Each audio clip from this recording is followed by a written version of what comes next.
Once upon a time, in a small town on the outskirts of Mexico City, there was a girl who lived in a blue house. Her name was Frida. From the outside, Frida's blue house was a common stucco building with bright blue walls, tall windows, and green shutters. But past the entrance, a world of wonder awaited. Tropical plants, fountains, a small pyramid decked with pre-Columbian idols, birds singing, and, in the house, a big, heavy, and dark wooden closet, inside which Frida and her little sister sang revolutionary songs at the top of their lungs. It was an exciting and dangerous time in Mexico. A revolution had started. The Zapatistas fought fiercely to overthrow the dictatorship of Porfirio Díaz and to establish a constitutional republic. At 4, Frida had chosen the side she'd be on, the revolutionaries.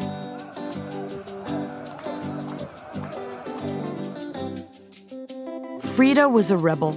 Her mom took her to church, but every time she managed to escape and spent entire afternoons wandering the courtyards of Coyoacán, where she ate cherries and quinces from all the trees she could find.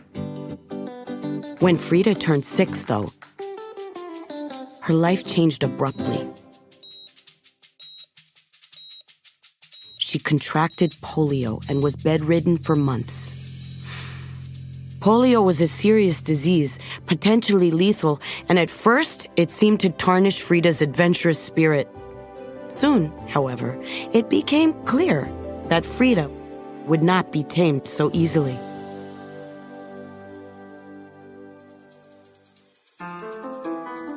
I'm Pamela Adlon, and this is Goodnight Stories for Rebel Girls, a fairy tale podcast about the extraordinary women who inspire us. This week, Frida Kahlo.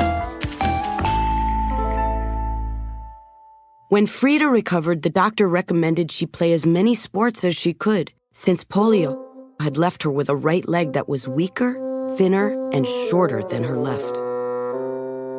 With her father's encouragement, Frida started boxing, wrestling, playing soccer, and rowing. She even became a swimming champion. Despite all the exercise, her leg remained thinner and gave her a limp. Often, when she rode her bike, other kids screamed, "Frida, pata de palo! Frida, wooden leg!" She kept pedaling as fast as she could and angrily shouted back all the bad words she could think of.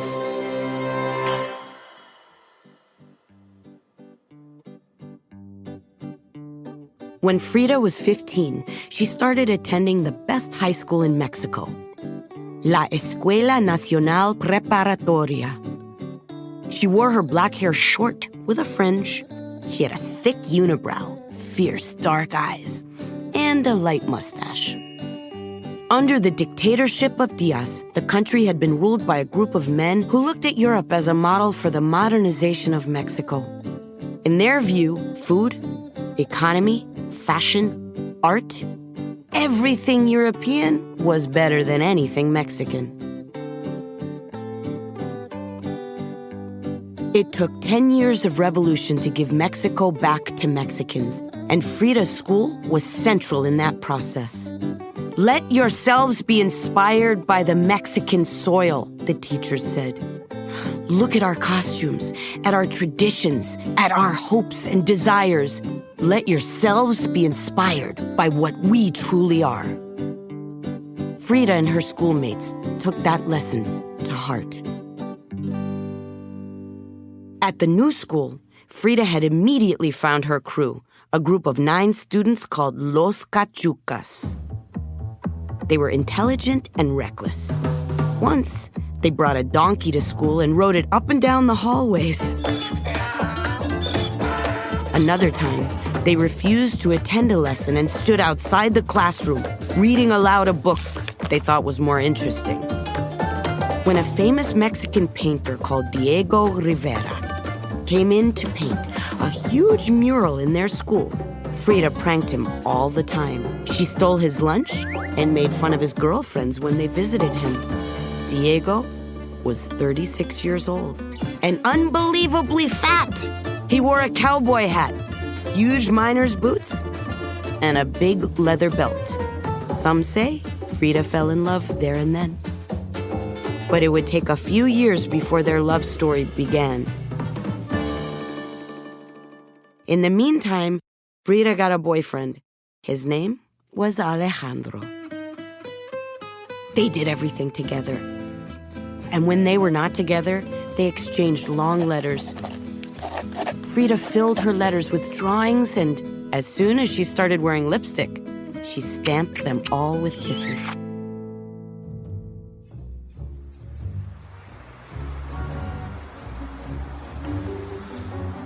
One day, Frida and Alejandro hopped on one of the new buses that had just started to populate the streets of Mexico City. It was crowded, but they found 2 seats in the back. A few minutes later, a tram violently hit the bus.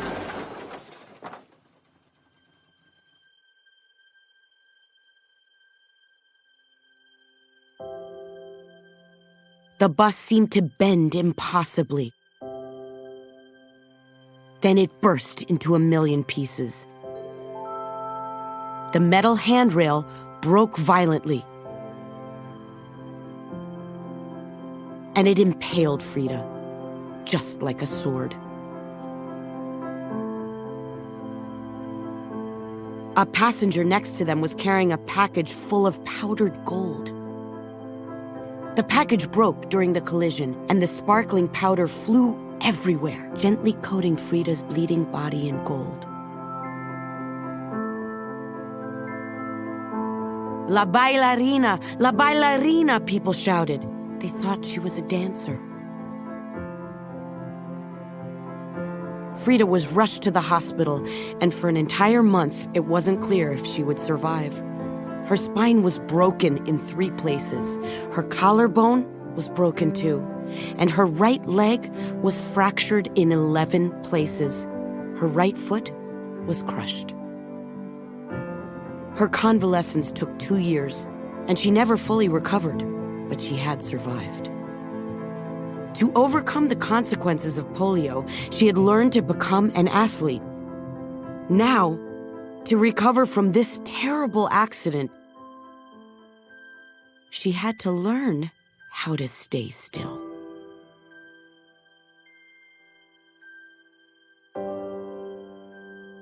So, she began to paint. Frida could not sit, so her mother had a special easel made, one that allowed her to paint while lying in bed. She started painting the friends who came to visit her, her relatives, and herself. I paint myself, she wrote, because I am so often alone, and because I am the subject I know best. Unable to see the world outside, she saw it in her body. Valleys and mountains, flowers and buildings. Through her paintings, Frida gave herself a second life. She suffered a lot, but she painted herself as a hero. A woman capable of surviving and thriving on even the most hostile and desolated planet. In her self-portraits, she never looked pitiful. She stood with the dignity of a queen and with a fire in her eyes.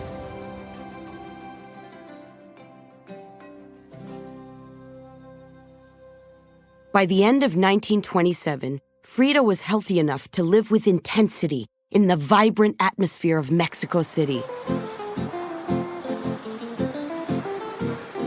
Artists and politicians debated, drank, and danced fervently while reinventing the identity of their country. At one of these parties, Frida met again the painter she had teased as a schoolgirl, Diego Rivera. He was painting a mural at the Ministry of Public Education, and a few days later, Frida went to visit him. He was on a scaffold. "Diego, come down!" she called. She handed him a few of her paintings and said, "I want an honest opinion. Have I got any talent?" Diego looked at them, hooked. The self-portrait in particular, he said, was breathtaking. "I've got other paintings at home," Frida said. "Will you come and see them next Sunday?" Diego said yes. The paintings were stunningly beautiful. And Frida was too. They kissed. Their love story had officially begun.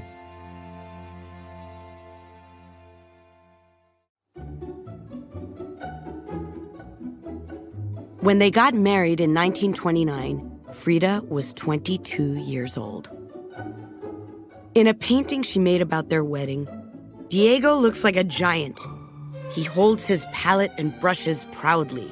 His big feet anchor him solidly to the ground. Frida, on the other hand, is small and looks like she's floating. Many said they looked like an elephant and a dove. During the wedding party, Diego got so drunk that he broke the pinky of one of the guests. Frida left crying, and it took Diego several days to find her and convince her to move into their newlywed house.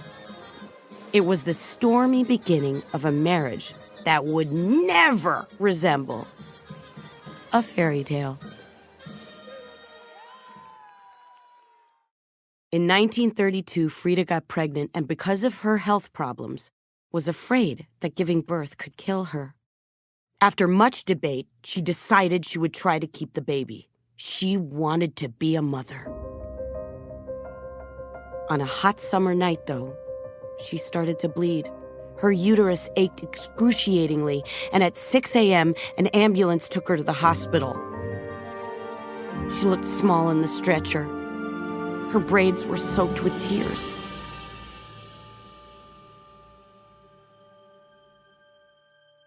"5 days after she lost the baby, Frida took a pencil and drew a self-portrait.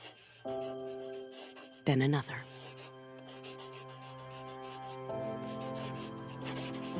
In one of these paintings, she is lying on the bed, naked. Her long hair flows well beyond the edge of the bed. It touches the ground and becomes roots that sink in the floor of the room. When painting herself, Frida did not filter out details she wished were different.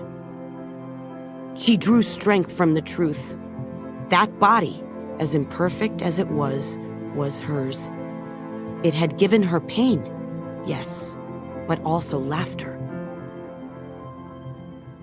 And unbearable joy. In 1934, Frida and Diego's new house in Mexico City was ready. It was actually 2 houses connected by a bridge. The big pink house was Diego's. The small blue one was Frida's.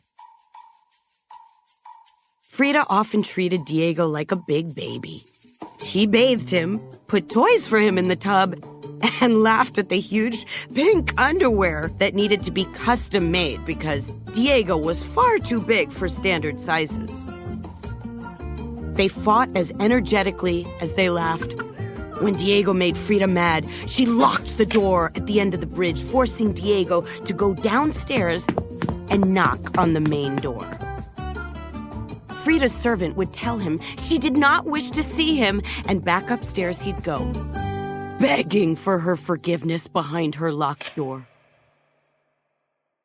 In 1937, Frida began painting more regularly, and she produced some of her best works. Her paintings attracted many people's attention, and she sold some for a considerable amount of money. She traveled to New York for her first solo exhibition.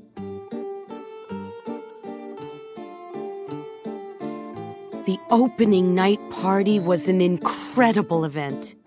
Like a monarch from another time, Frida walked around the gallery in her traditional Tijuana dress.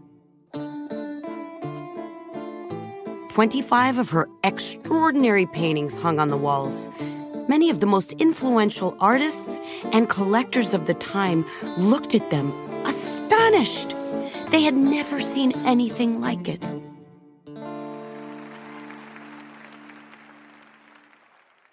In 1944, Frida's health deteriorated. The pain in her spine and in her leg made it increasingly difficult for her to stand or even to sit, and sometimes she had to lie in bed all day long. She tried 28 different corsets, one made of steel, 3 made of leather, the others in plaster. At some point, a friend of hers visited her at the hospital after a surgery. She was hanging from 2 metal rings with her feet barely touching the ground. In front of her, an easel.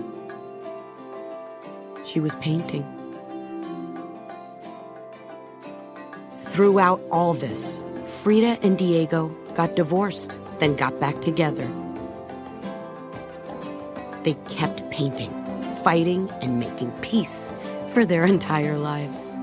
Diego always said that Frida was the greatest painter of their generation and reported with bright eyes that even his friend Picasso, pointing at one of Frida's portraits, said, "Look at these eyes. Neither of us is capable of doing anything like this."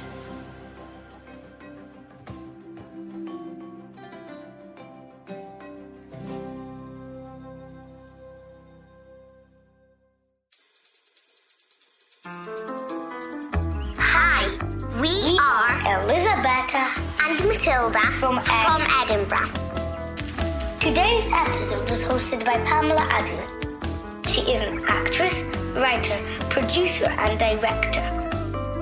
This podcast is written and produced by Francesca Cavallo and Elena Favilli.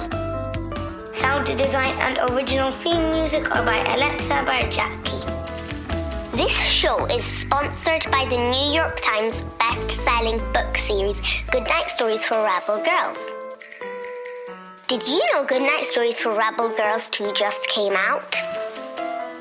Go to rebelgirls.co and use promo code REBELPODCAST to get your copy with a 15% discount. If you like this episode, please share it on Facebook, share it on Twitter, share it everywhere, and please review it on Apple Podcasts. Goodnight Stories for Rebel Girls is a production of Timbuktu.